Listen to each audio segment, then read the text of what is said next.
Good morning, everybody. Welcome to another meeting of the Coronado Roundtable, meeting and presentation. I'm Christian Escoven, the president of the Roundtable, and thank you all for coming. We have a busy agenda this morning, so I'll move right along and have you stand up for the Pledge of Allegiance. I pledge allegiance to the flag of the United States of America and to the republic for which it stands, one nation, under God, indivisible, with liberty and justice for all.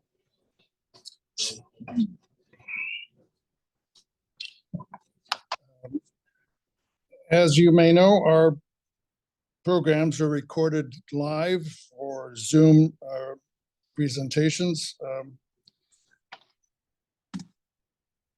Go ahead. So those of you viewing at home, if you could please mute your computer device and please turn off your camera. You may use the chat box for a question and answer portion of this presentation. And please let us know if you can't hear at the back of the room. And the entirety of the presentation will be presented later on the library's YouTube station. So that will be done either later today or tomorrow. And for that, we would like to thank the library staff members, Selena Villadolid, who is here in the corner, assisted by Kelly Andrade, right there. Thank you both. And we do have this morning the opportunity to show our gratitude by offering a check from the Roundtable in the amount of $250 to Glenn Risolo. Glenn, if you'd step up, I'll present you a check. In gratitude of all the library's help with the meetings here. Thank you very much, Christian. Good morning, everybody. As Christian said, I'm Glenn Rizzolo. I'm the principal librarian. I'm standing in today for Sean Briley, our current library director, who's not in today. I've been here almost 4 years, and I want to say that we love hosting the Roundtable. You always have very interesting speakers on a variety of topics, some of which I've made the time to sit in for myself to see. I'm happy to see Christian has taken over the Roundtable after all his years of leading the library itself, as many of you know. So thanks again. Thank you. Thank you very much. There are a few other things of business.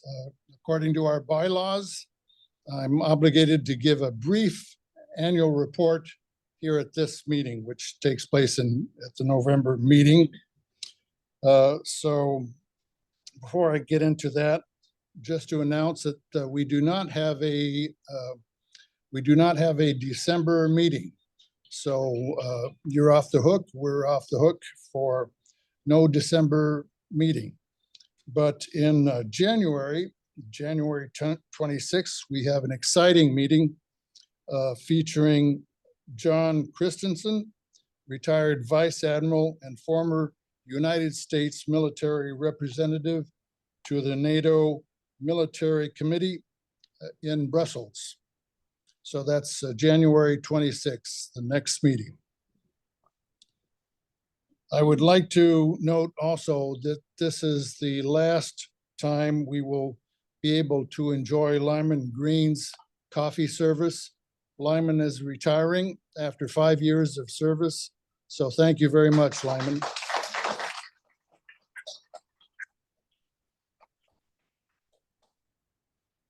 But the annual report, I'd like to say that we have a slate of officers. I will remain as your president. for 2024. Please hold your booze until after the program. Mike Napolitano will remain the secretary. Darlene Martolio will remain as the treasurer. The nominating committee has made the slate of the following board members: Dave Bean, John Jacobson, Tim LaFleur, Charlie Martolio, Tom Mercer, Morgan Miller, Kathy Parrish, and Suzanne Pop. Those of you who are present, if you could please stand and be recognized.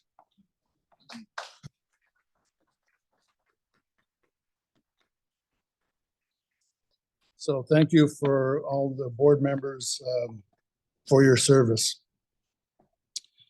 During 2023, we presented 11 live and Zoom stimulating programs with a range of speakers and the topics that they addressed live and on Zoom.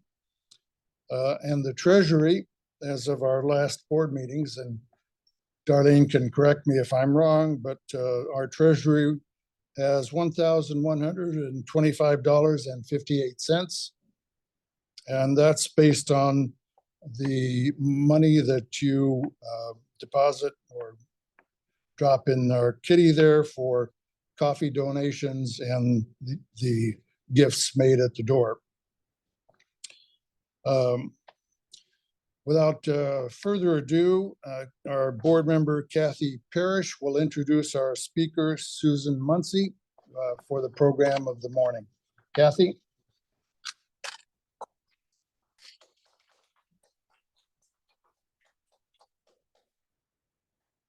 To be perfectly honest, I've never done this before. So can you hear me?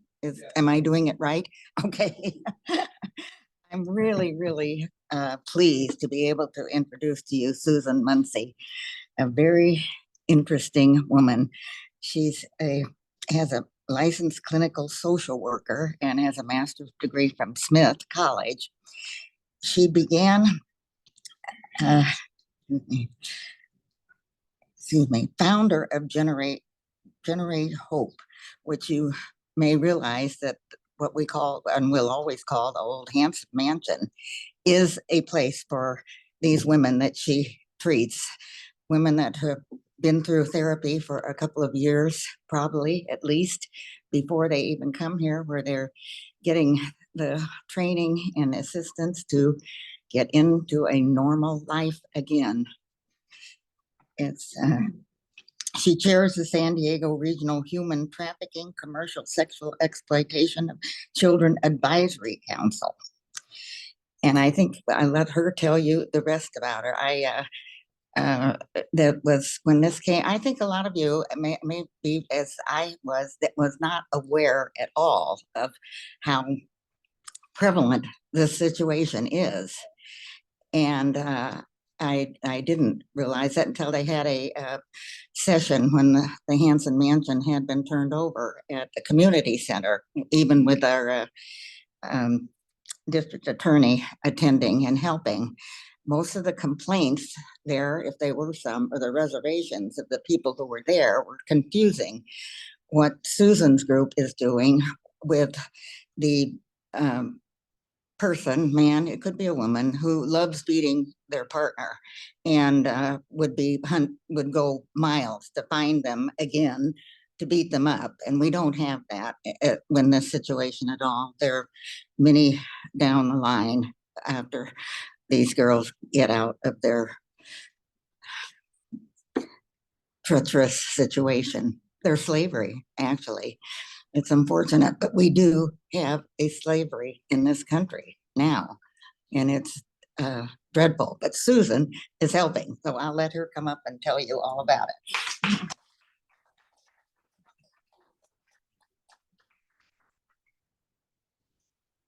Oh, you see my silly face up there. Sorry. Let's get. Yes. Let me get my presentation up. That's going to be better. That's what we wanted.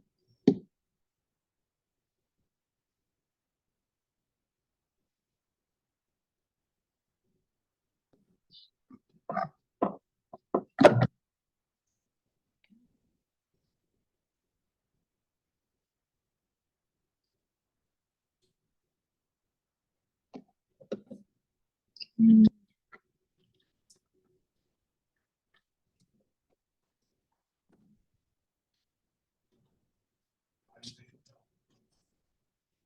got it. It's just a little tricky.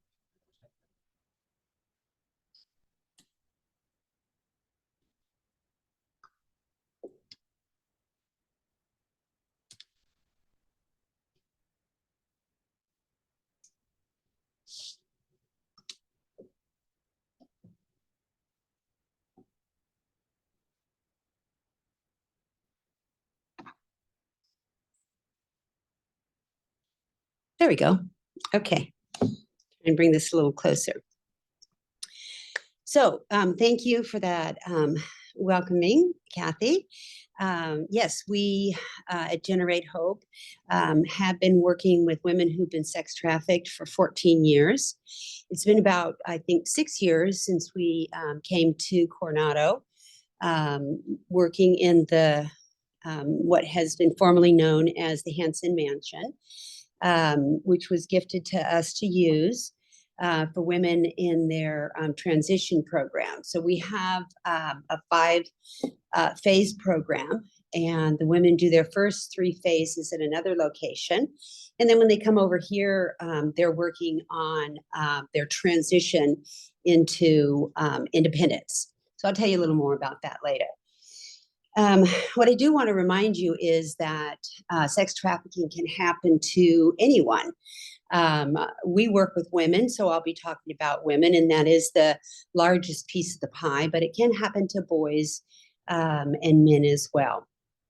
But so we look at women, and any age, any color, any socioeconomic group. It really can happen anywhere. It happens across the states, small towns, big towns.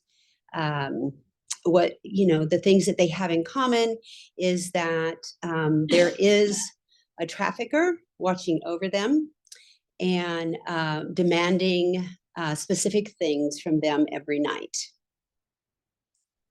They love bomb them and boyfriend them, which I'll tell you more about as we go through this presentation. And then they become sex trafficked. For some, it is the lure of modeling or music videos,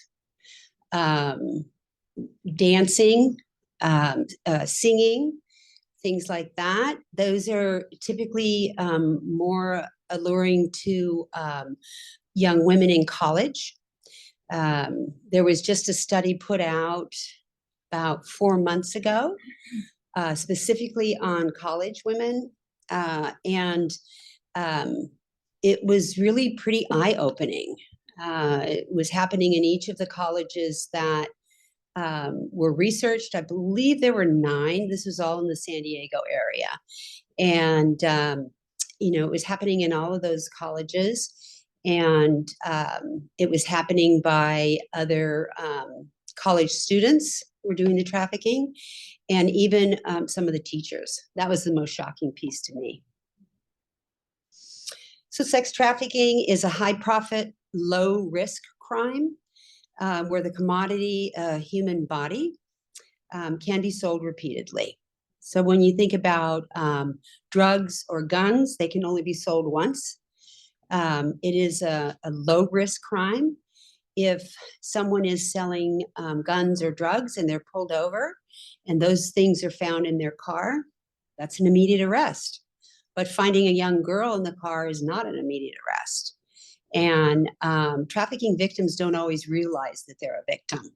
And they are indoctrinated as to what to say if, police do come on the scene. But you may wonder, how can this happen in our neighborhoods? Doesn't it just happen overseas? And yes, it does. And doesn't it just happen in poor neighborhoods? Yes, it does, but it also happens in our backyards. So San Diego, unfortunately, is in the top 10 cities across the United States for high intensity commercial sexual exploitation. So why San Diego?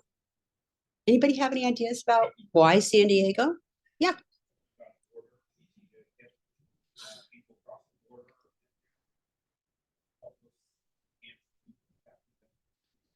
That's the first thing that most people think. But actually, about 90% of the sex trafficking victims are domestic, that they're US citizens.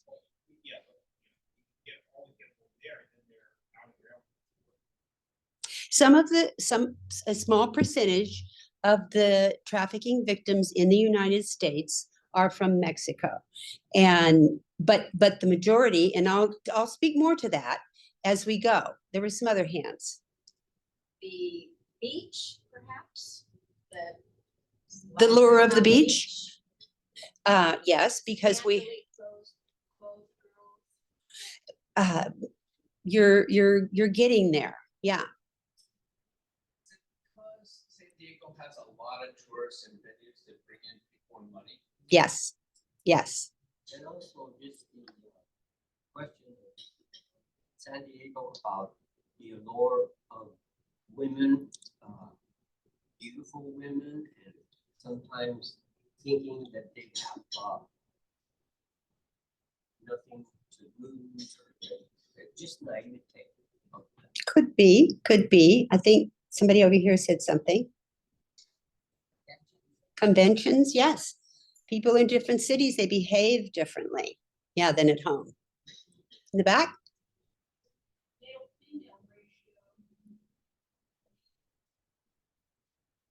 Military presence always increases the trafficking. So let's look here. Why is that?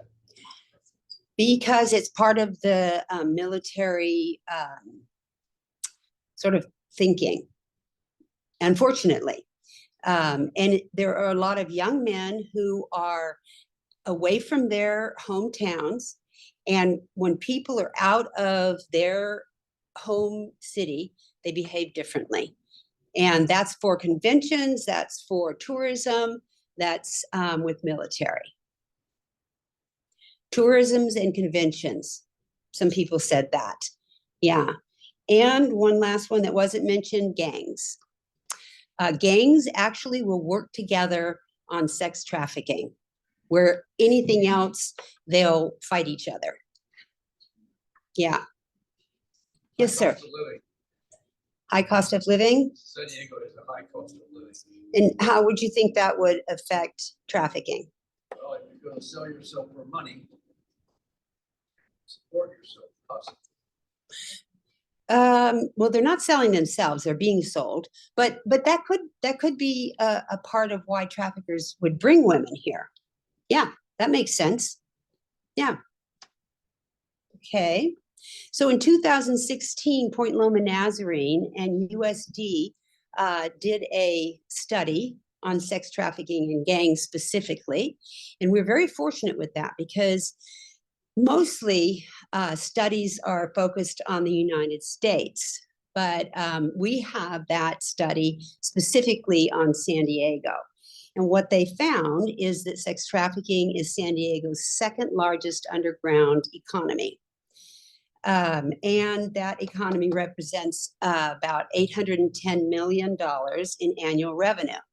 Now, this is about 6 years old, 16. Somebody do the math. 7 years old. Okay. I'm good at a lot of things, but not math. So it's about 7 years old. So I think we can pretty much safely guess that these numbers have gone up. And of course, this is untaxed revenue. At least 80% of the victims are US citizens. Depending on where you look at for your statistics, it's 80 to 90% of the victims are US citizens. And you're gonna see why in just a little bit. But sex traffickers earn about $670,000 a year. I think that's gone up as well. Yes, sir. seems to blow me away. 670,000 a year. Mhm. What would you say the rough number of sex traffickers here in the county according to this thing are? I mean, they are all making 670,000 a year. Like how many? Yeah, I think it's difficult because it's under the radar. Yeah, and I was thinking like sex traffickers, is that like a group of people? Like their gang maybe is making that much, or like one person? That's per trafficker. Now, but it could be actually, it could be a gang making that much, because it does mention that gangs, are working to traffic women, and sometimes that's how the women are brought into the gang. This is what they have to do, and that's just. I know we had a woman early on who her family, this was just part of the family. The whole family was in the gang, and this is what the women in the family did, as part of the gang life. Yeah. Yeah. So good question. And I'm sorry I don't have the answer to that. I think it's very difficult to track the number of traffickers because they're under the radar. The traffickers that they spoke to were in jail or in prison when they researched with them. Yes, in the back. I think it's guns, weapons. No, gun. It's drugs. Yeah, yeah, yeah, yeah. There are at least 110 gangs involved in sex trafficking in San Diego. I personally did not know there were 110 gangs, period, in San Diego, much less 110 gangs involved in sex trafficking. So that one blew me away.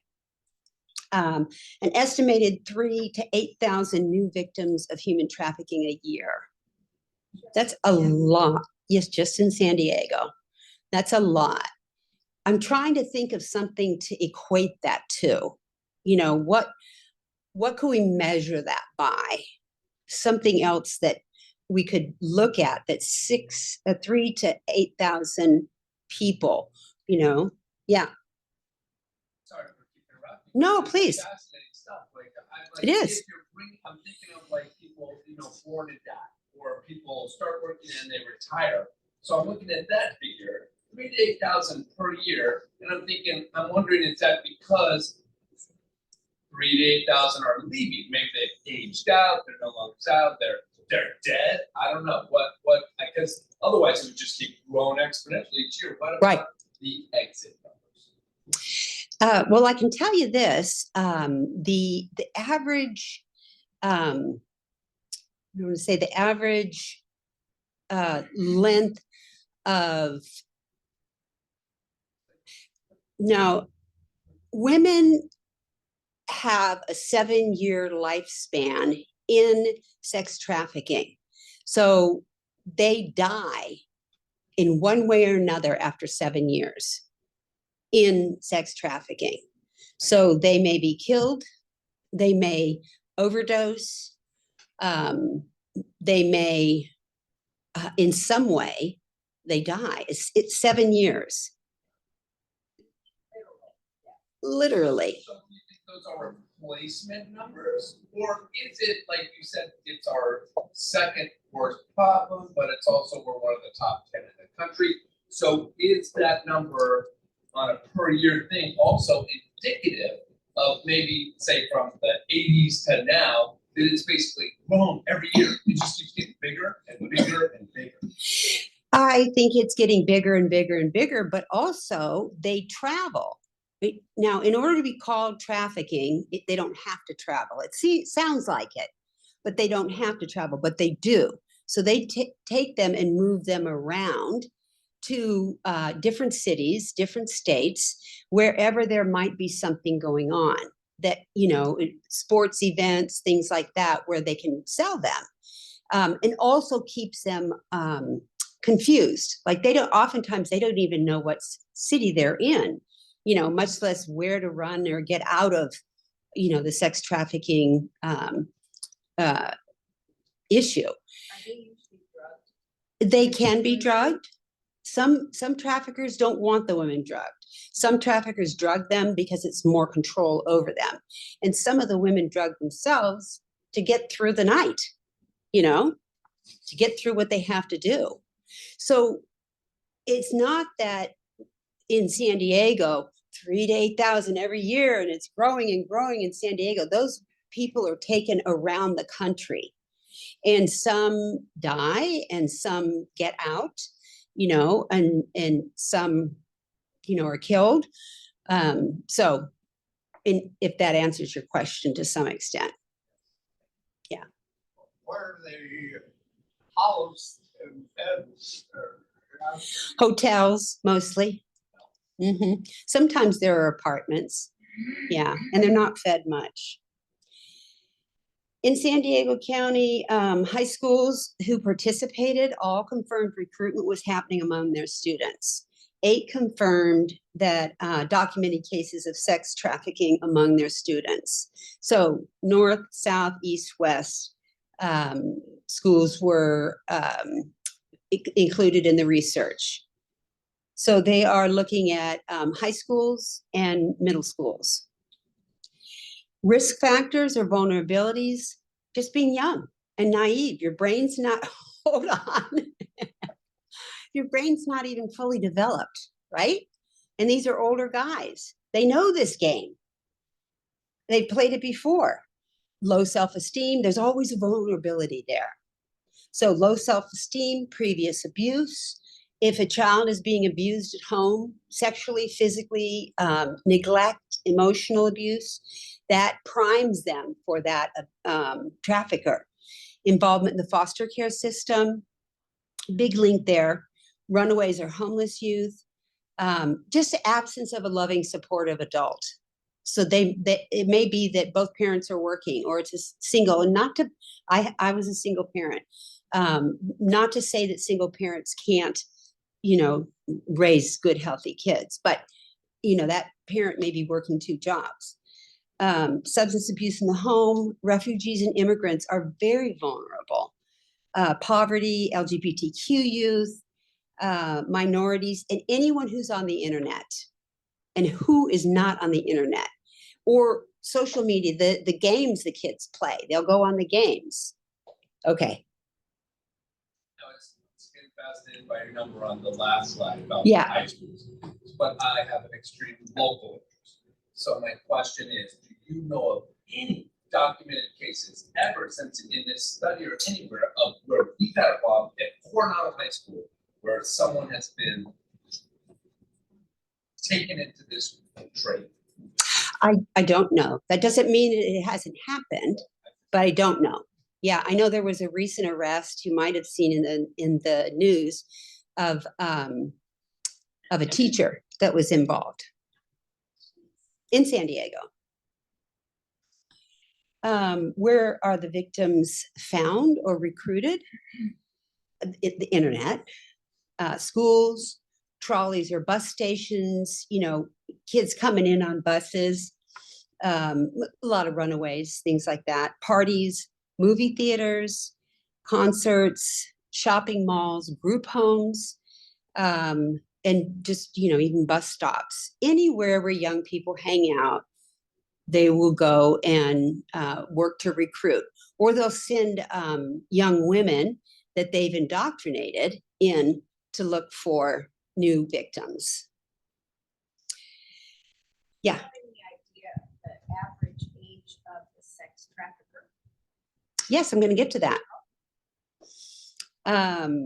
So recruiting and grooming, the tried and true method, and this has been for years and years, is boyfriending. It's an older guy who looks for a younger girl, and he boyfriends her. So he gives her attention, makes her think that he is interested in her as a boyfriend, and he love bombs her, buys her things, takes her out for a meal, maybe just McDonald's, you know, and he buys her jewelry, gets her hair done, gets her fingernails done, buys her sexy clothes. What does that sound like? He's preparing her. He's preparing her to be sold.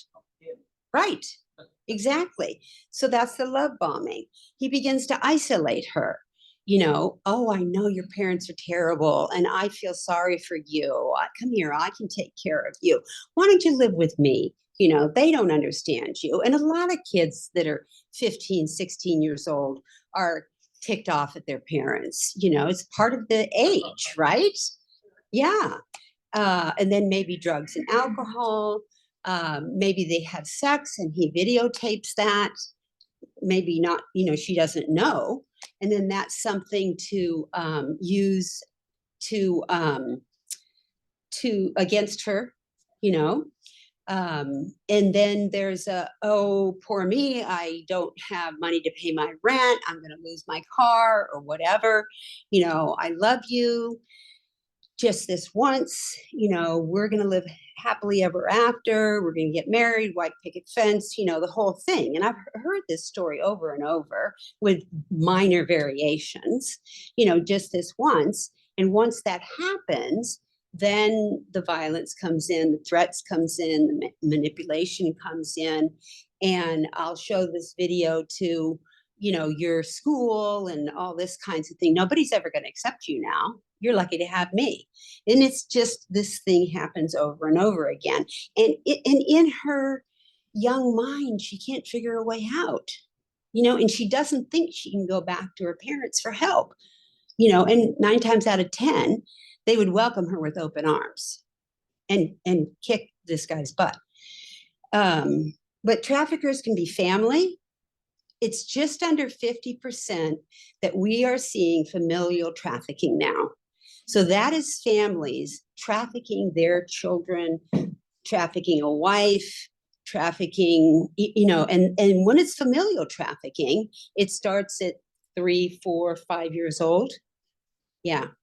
So we're seeing a lot of that now, unfortunately. It could be a friend. It could be a stranger. It could be any gender, any race, any age. So research is showing, and this is from the Bureau of Justice, 2020, 92% are male, 95% are US citizens, 63% are white, 18% are Black, 17% are Hispanic, 2% are other, whatever that is. Ages are 15% are 24 or younger. We've seen high schoolers trafficking middle schoolers. 35% are 25 to 34, and 50% are 34 or older. So that kind of, you know, can throw a curveball on what we may think traffickers are. So some warning signs of sex trafficking: change in or isolation from friends, signs of abuse or emotional distress, suddenly expensive clothing or jewelry, or electronics, more than one phone. That's something they'll do. And they'll say, here's a phone. This is just for you and me to be in contact with each other, you know, and nobody else will be able to use this phone, just you and me, babe. It is control. And that's where he can say, you got another job. Here's where you go. She's being more secretive. Branding or tattoos. They do brand them. I've seen it across the forehead. I've seen it inside the lip. I've seen it on the side of the face, chest, tummy, thighs, and it's a constant reminder of who she belongs to. And we have tattoo removal connections so that they can get rid of that as soon as possible. Missing school or activities that they used to enjoy. Yes? Oh, it might be this person belongs to, you know, Big Teddy, something like that. It could be a dollar sign or something like that. It clearly identifies this person as someone who's being trafficked.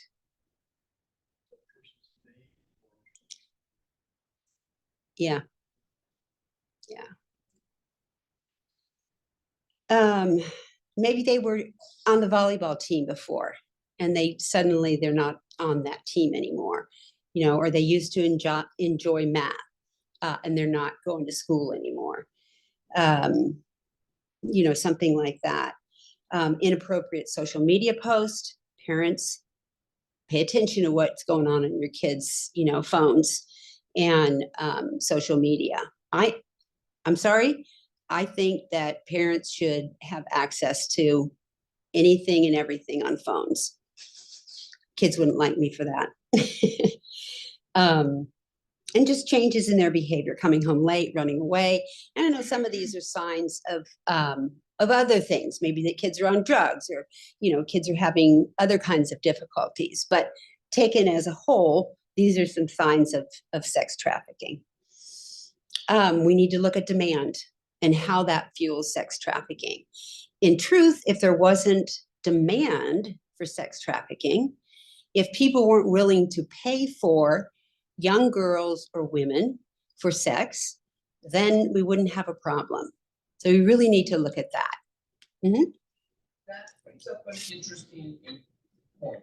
Yes. Because there are areas around the world where it's legal. Yes. I think of it. And so I'm wondering, does that reduce if it's legalized? Because I think the argument is like, well, they stop spread disease, they offer more help to these people, they are not shunned by society. So they're like kind of like home within the system. So do those areas have reduced trafficking? Thank you for bringing that up. No, they don't. What happens, like, it's legal in Germany. So Germany is now the brothel of Europe. So what it does is it brings all the sex trafficking to Germany. So that's where everybody goes. That's Silicon Valley. right. Right. Yeah. Can I interrupt you? Yes. If you could hold your questions until the end of the program when we normally have them, so that we can maintain a time schedule, especially since the library has a program afterwards. So we'll have to really maintain our schedule in terms of the clock. Thank you. Thank you. Okay, but thanks for that question. Okay, previously, only about 6% of the sex buyers were arrested. And the women were arrested and put in jail and fined. But there's a change happening with that. Cook County is very well known for working with a partial decriminalization approach. So is Seattle, Washington, Orange, California. They are also working to change that. I'm going to explain that in just a second. Texas has made purchasing sex a felony. Now, do you think that's going to make a change in demand? Maine is the first state to introduce a partial decriminalization law. And what is happening is there is a group of sex workers, is what they call themselves, and they believe that prostitution should be legalized, like in some countries, and that it, will be healthier for the women, and that they can get insurance and all these kinds of things. And history has shown that that doesn't pan out.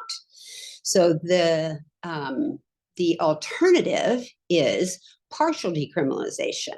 And you're going to see this coming up in the news. Partial decriminalization decriminalizes what the woman is doing. And what happens there is she is offered services. So she is offered help to get out and to a place like Generate Hope. And I'll tell you a little bit more about Generate Hope towards the end of the presentation. But the pimp or trafficker and the buyer are still arrested and penalized. So that's partial decriminalization. Full decriminalization, like sex workers would like, lets the pimp and the buyer off the hook totally. So be thinking about that, because it's coming up in the news. Effects of trafficking. post-traumatic stress disorder. Every woman that comes to Generate Hope has PTSD at the level of returning Vietnam vets. I believe that's because they both come back in shame. Inability to feel safe. They're always in survival mode. They have difficulty trusting others because the people they trusted, without limit,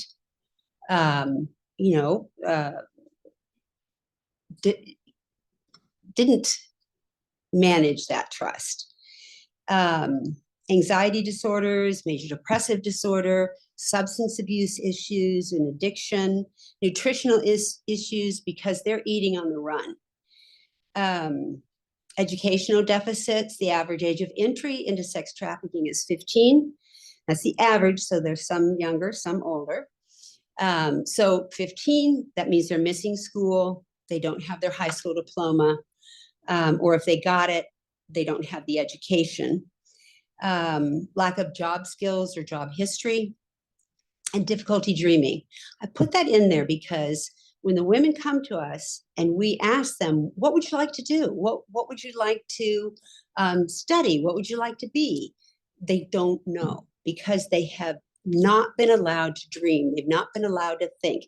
Every aspect of their life has been controlled. When they can go to the bathroom, what they can eat, when they can eat, how much money they have to bring in every night. Every aspect has been controlled. So we have to work with them to begin to dream again. So their needs are housing, basic needs, case management or social service needs, medical health needs. They probably haven't seen a doctor in years. Emotional support, psychotherapy, financial assistance, the tattoo removal, which I mentioned, career assistance, job opportunities, job preparation, court accompaniment, if they are bold enough to stand up against their trafficker. And that's very difficult. Interpretation or translation, if they are a foreign national. In 14 years, we've had 1 woman from Mexico and 3 women from Canada. Legal advocacy, they have a lot of charges on their record. There's something called vacatur that is terrific. It can erase trafficking charges and any other kinds of charges that are not felonies from their record that happened in connection with the trafficking. So if they were forced to carry drugs, then that can be removed if it can be proved that it was in connection with their trafficking. Educational assistance and of course transportation assistance to all these other things that they need to get done. So aspects of our program, of course, safe housing. And that's in a safe place, but also they need to feel safe in that home. Psychotherapy, we have a licensed psychotherapist on staff. Educational support, we have a credentialed teacher who helps with their education and their career development. Case management, we have a case manager who helps with all the different, I would say, loose ends, doctor's appointments, setting their goals, getting them to all the different kinds of appointments that they have, helping them get set up going to college and all those different things that they need help with.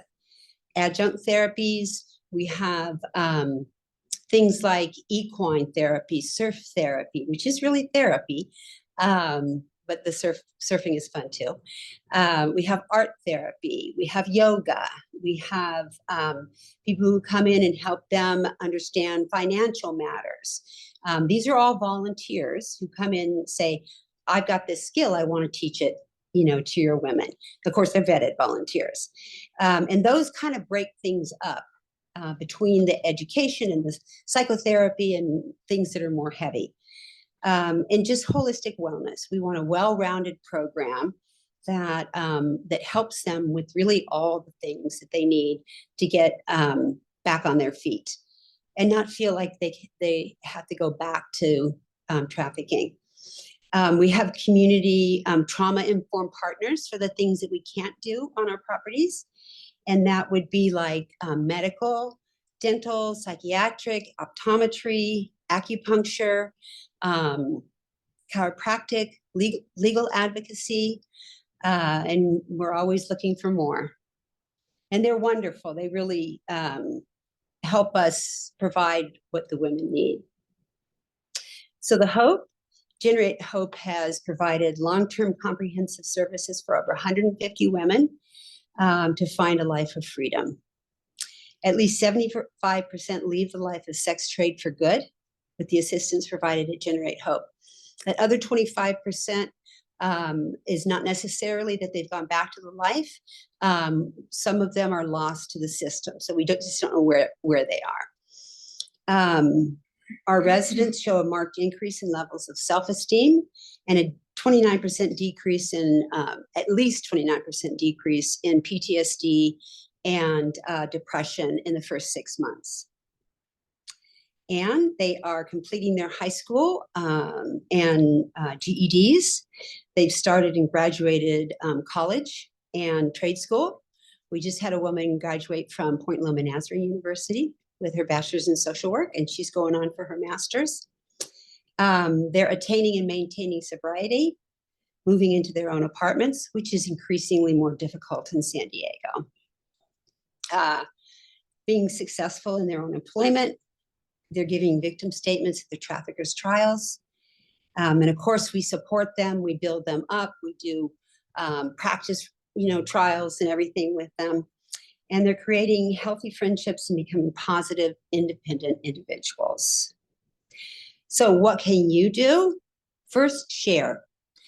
Talk about what you've learned here today. It can be an awkward subject, but you can just say, hey, I went to this talk today and here's what I learned, and like Kathy said, she didn't know at first, and I do believe that the more people that know about this, the less likely it's going to be for this to continue. So just share and let the survivor's voice be heard.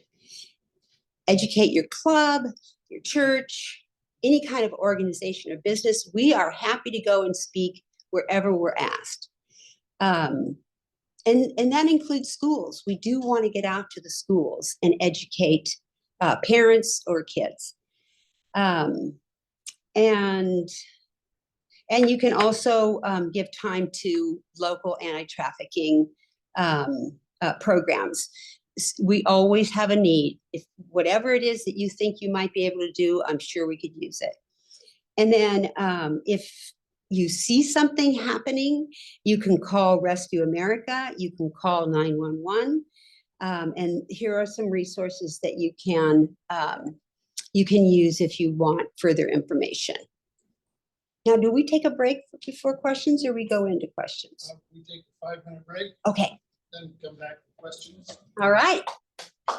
Thanks.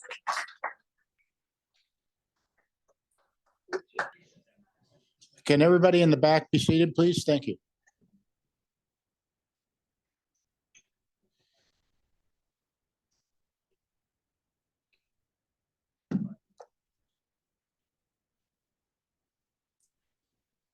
Okay, first question from Becky. Hello, I'd like to know who finances your operation and what are the maximum number of women that you could have in this particular one, and how many are there in the United States like yours, and whether they attend regular school and regular activities here. Okay, I'm getting old, so I need one question at a time. Okay. But you've written it down, see? So what was the first question? Who finances you? Funding. So we do have foundational grants we're constantly writing for grants. That's, a whole person, staff member could be doing that job.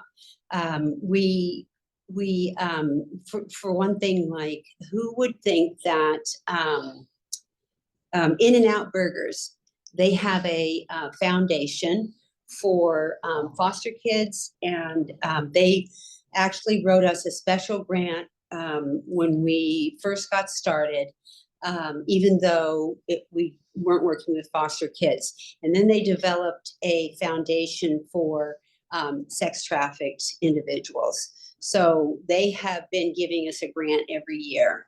Yeah. I love In-N-Out Burger. Good. Well, That's keep great. going to them. But there are a lot of different foundations. We don't have any state or federal grants.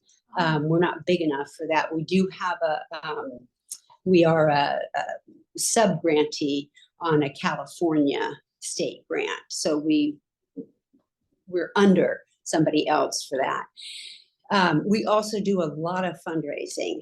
So it's a constant monster. Yeah, and I wondered what the maximum number you can have in the home, and how many homes are there like that? Yeah. Are you the only one? No, there are homes across the country, never enough. We don't really have wait lists at any of the programs across the country because there's a window of opportunity when a woman calls. There's a wonderful program. It's the National Trafficking Shelter Alliance, and they're kind of a clearinghouse. And there are a great number of programs like ours that are members there. And so, like, I could, if we're full, I could help a woman, or she could do it herself, fill out an application that goes to NTSA, and then they shoot it out to all the different programs around the country that could meet her needs. And so that's a really good way, to get women to programs. We have 6 beds, 6 rooms in each of our programs. Might not seem like very much, but we have in our program in South Bay, which was our first program, we have served more women, and we find that it turns into a dormitory setting. And we feel that the women deserve a home, and especially after all that they've gone through. And we also feel that they deserve their own room. And they share a bathroom. So we have found that 6 is the magic number to keep it a home-like setting. So we have our recovery home in East Bay, we have our transition home here, and then we have a home in Colorado that's been open for just over a year. Next question, Morgan. Thank you so much for coming today. The fascinating presentation. Yes. Besides turning the perpetrators into eunuchs, it sounds like this Texas law might be one of the things. So I'm just saying, can you touch a little bit more on what are the most effective ways that you've seen involved with this to stop it before they even get to this house? What are some effective ways to stop some of this trafficking? Thank you. Morgan, you've got some great questions. Thank you. I don't work on that end, but I do know that traffickers have also had a difficult life. And so I think probably working on, some of that, maybe to go upstream, and, working on some of the poverty, and, probably some of the abuse, in some of the lower socioeconomical areas might be something that we could do. And that's really going upstream. I think probably creating higher fines and penalties could also, help with that. I know that I don't really agree with this, but I know some places they, and this is more the demand, more the the buyer. Some places post the pictures of the buyers. And what I don't like about that is that it also shames the family, you know, the wife and the kids.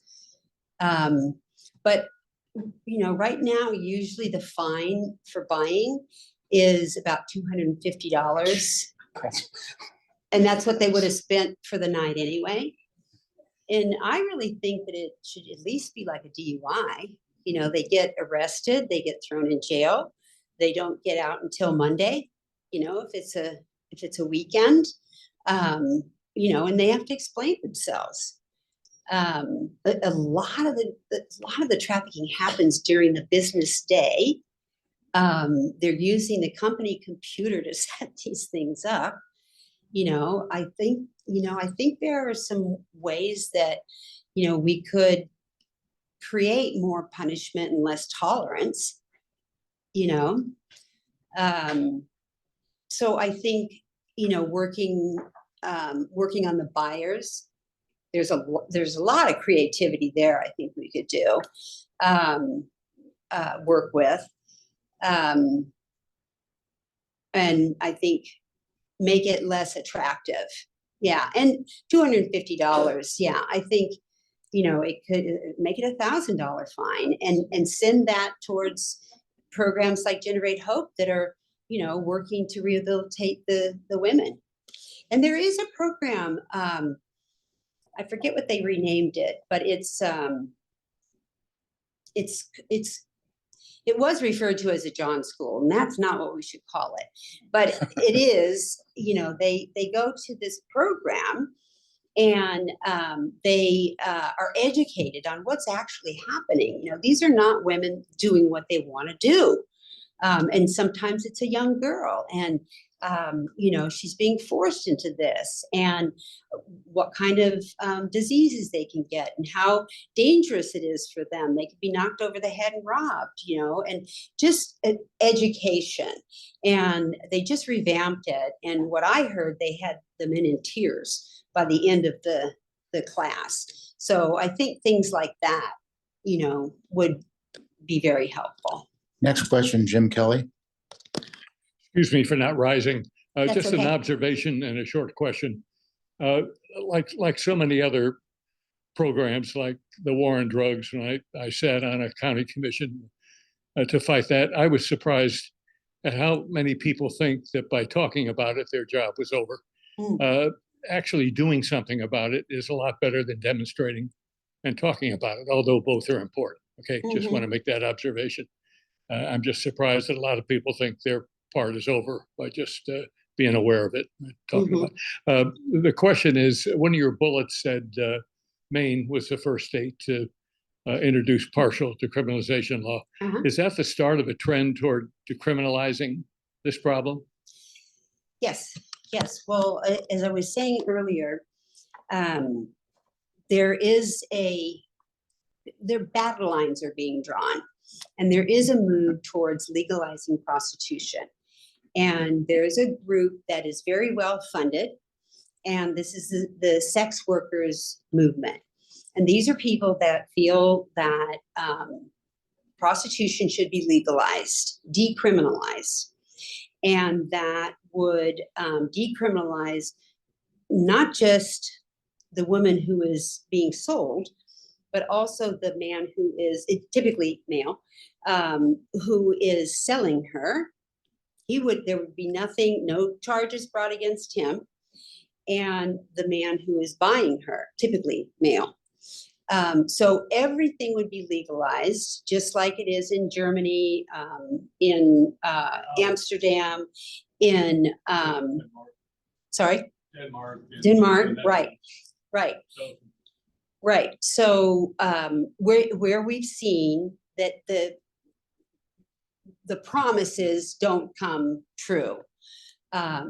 So that's one side of the argument. What we are proposing, because there has to be an alternative, is partial decriminalization. And that is that the decriminalization piece would be for the woman who's been sold who was boyfriended in most likely at some point in her life, and she may be 28 at this point, or let's say 24, because we know the lifespan is short. But she was brought in at 15 or 16, and now she's maybe a bit more hardened, and she might even be recruiting other girls. But she needs help. So let's give her the help she needs, and let's take the guy who's selling her and fine him and get him in prison, and let's find the buyer and give him some time and fines, and put an end to this problem. Even where it's legal though, like Nevada, it's not victimless. No, Very few prostitutes are proud of their profession. that's right. And there things like domestic violence, assaults on women, female murders, all those kinds of things in that area are much higher than in other areas. Next question. Thank you for being here today. Yeah. Is there any chance for a 10-year-old to get out? And Oh. how do they get out? Well, that's a tough one, isn't it? Yes. Yes, there is a chance. And NCMEC, the National Center for Missing and Exploited Children, is a great place to go for further information. And if you know of a 10-year-old, or you're, God forbid, have a 10-year-old that's been trafficked, that is a place to go for help. And we do have operations, cross-country operations, with our wonderful law enforcement task forces that work to find these children and get them out of those situations. Yeah. Next question. Hi. Hi. Can we go back to the demand really quick? Because Yes. I love to drive home the point. How is pornography fueling Mhm. demand, porn addictions, sex addictions, and the normalization of older men? Like you said, it's 95, 92% male buyers. The normalization of older men being attracted to or wanting relations with minors. How is that fueling demand? I would love you to speak to that. Go for it. She's with Shared Hope. I outed myself earlier. I work with Shared Hope International, which is a nationwide organization that deals with domestic minor sex trafficking. So we're more about minors. I personally worked with children as young as 10 to age 24 that were trying to leave the life. But porn, we always like to say porn is one of the largest things that is fueling and driving demand, because it is kind of a cultural norm when we're talking about even children. There's boys as young as 8 or 9 now that can access porn because they have devices, they have tablets, they have internet, and they're not being monitored. So they're being almost indoctrinated earlier and earlier. The more pornography people consume, the more they need to go deeper and deeper. And so that's how you get these 40 and 50-year-old, male traffickers, because they need more, to, meet their needs. Yes, meet their needs. Exactly. So that's where it all kind of happens and fuels it. So the more men who can kind of speak up about the normalization of porn and how we need to not make that such a normal thing is what's going to help, drive demand down. So Thank you. Next question. Yeah, thanks very much. Interesting talk. I'm just kind of thinking through it. There's so many difficulties in society. Parents don't love their children. People do drugs. There's depression. There's all kinds of complicated things. And I applaud folks like you that are trying to rescue broken people. But if you wanted to fix this, it seems that the most pernicious evil is the initial person that steals the innocence of the child, why not target them really hard with, give them 15, 20 years in jail to think about it? That's the start of it. Once they're in it, there's a lot of difficulty. And as I say, I applaud you for trying to fix it. But is there any efforts focused on the root cause of the initial person that is the perpetrator to steal the innocence of the child? Who are you referring to as the perpetrator? The boyfriend. Yeah, the boyfriend, the one, the groomer. Yeah, well, then he becomes the trafficker. So, yeah. Just my. No, I wasn't looking at that. I was looking at that. That's. Yeah. Well, I think there is a great effort to work, to punish the trafficker. I think what makes it a bit difficult is that they're not stupid.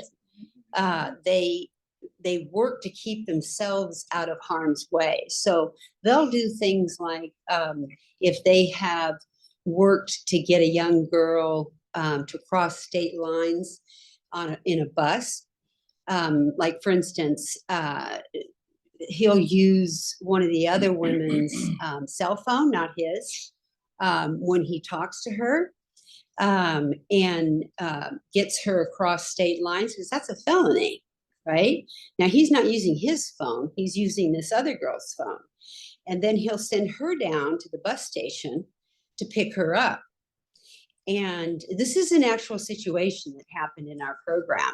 So then that girl gets arrested and she is fined and she becomes a sex offender. Okay, not him. He's never touched, right? So that's an example of how they stay out of harm's way. Yeah, and so unless she gives him up, then the police aren't going to find him. And she's been indoctrinated. And if you remember Patty Hearst, she was brainwashed. And it was Stockholm syndrome. We didn't know about it at the time. People were mad at Patty Hearst, and she actually got more jail time than any of the guys from the Symbionese Liberation Army. People were upset at her, poor little rich girl,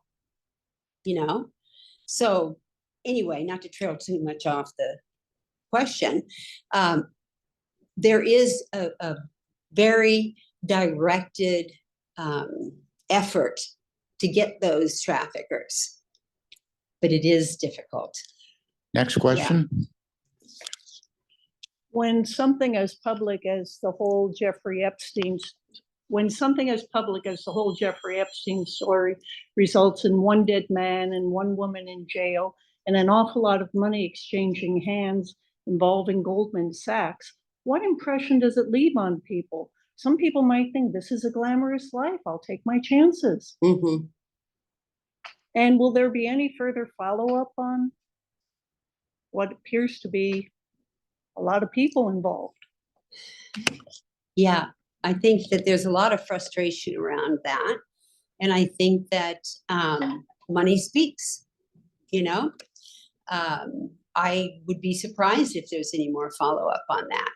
And I will say that there have been a lot of bills that have been put forth to help with this cause, and they've been shot down. And that's because we do have politicians that are buyers. I won't mince words. Next question, Emily. This is a local question. Typically, the women that come to the Hanson Mansion, how long are they normally there at the mansion? An average of a year. A year, okay. And we're talking a lot about the Hanson Mansion, and I just want to ask that you all would, keep confidentiality for the women that are there. The only reason why it's out is because people started talking when we first came here about it, and we really want to keep their confidentiality and anonymity. They want to have a normal life. Next question. Are there any programs in middle school or high school to warn girls about sex trafficking? That the older guy comes and, you know, when you get an older guy that's so madly in love with you and you're, you know, a little girl, possibly even in middle school, are there any programs like that where that someone goes and talks to the different schools? Yes. Point Loma Nazarene has a program called No More, KNOW. And they have that going out to many of the schools. There's a couple of other programs. But the thing is, we have to be invited in. You know, we can't just go into schools. And I would like to see that it's a part of, you know, health education. You know, sex education wasn't always a part of, you know, the curriculum. So I think that's probably something that needs to be a law change. This will be the last question before we close. So if any of you have additional questions, please go up to Susan after we conclude. Thanks, Susan, for speaking tonight. Today, this is an interesting subject. I didn't know anything about it, but it seems to me to echo what you were saying over there. The middleman really seems to be the point that does the damage, really, and destroys lives and such. What does Europe do? You know, this is a legalized thing over there. Sex is across the world. It's not going away. What do they do that's different than us? Or is there nothing different? Do they have pimps over there? Do they have middlemen over there? Over where? Europe, right? How do they solve it? Or I don't think they've solved it. What do they do? Do they have the same problems we have as well? Yeah, I don't think they've solved it. I think they, you know, they still have middlemen. They still have, you know, people that are controlling the women. It hasn't gone away. The women that have been interviewed, they don't have the panic buttons they're supposed to have. They don't have the resources they're supposed to have. They don't have the protections they're supposed to have. I don't think they've solved it. I think that the Nordic countries have, with the Nordic model, which is very similar to partial decriminalization or equality model. I think they have the best model to solve the issue. Yeah, and that would be the Nordic or the equality model. Which is no middleman, or what? I'm trying to understand that. That's the partial decriminalization that I was talking about. Yeah. It gets the women help and it gets rid of the traffickers and the buyers. It drastically reduces the issue. Yeah. Thanks for the questions. Great audience. Thank you so much. I love the interaction. Thank you. Thank you, Susan Munsey. Thank you very much. We have just a small token of our appreciation for you. Thank you. So that concludes today's program. As a reminder, we have no December meeting. January 26th will be our next meeting with Vice Admiral John Christensen. So thank you all for coming today, and we'll see you in the new year.